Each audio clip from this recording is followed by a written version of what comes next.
امام ہمام، امام تشنا کام، امام حسین رضی اللہ تعالیٰ عنہ نے ایک بار ایک جنازے میں شرکت فرمائی۔ جنازہ پڑھنے کے بعد آپ واپس تشریف لا رہے تھے تو تھوڑی دیر کے لیے آپ نے ایک جگہ پہ سٹے کیا۔ آپ تھوڑے تھک گئے تھے تو آپ آرام فرمانے لگے۔ حضرت سیدنا ابو ہریرہ رضی اللہ تعالیٰ عنہ نے امام حسین رضی اللہ تعالیٰ عنہ کو جب آرام فرماتے ہوئے دیکھا تو اپنی جو چادر تھی اس کو لیا اور امام حسین کے پاؤں جو تھے اس کے اوپر جو مٹی لگی ہوئی تھی اس مٹی کو صاف کرنے لگے۔ محبت دیکھیے،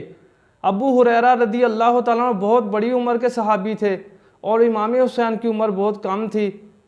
تو بڑی عمر کے جو صحابی ہیں وہ امام حسین کے پاؤں کی مٹی اپنی چادر سے صاف کرنے لگے، تو امام حسین نے انہیں منع فرمایا کہ آپ ایسا نہ کریں۔ تو سیدنا ابو ہریرہ رضی اللہ تعالیٰ عنہ نے ارشاد فرمایا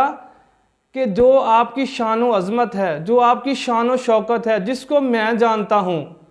اگر میں یہ لوگوں کو بتا دوں یا لوگوں کو اس کا پتہ چل جائے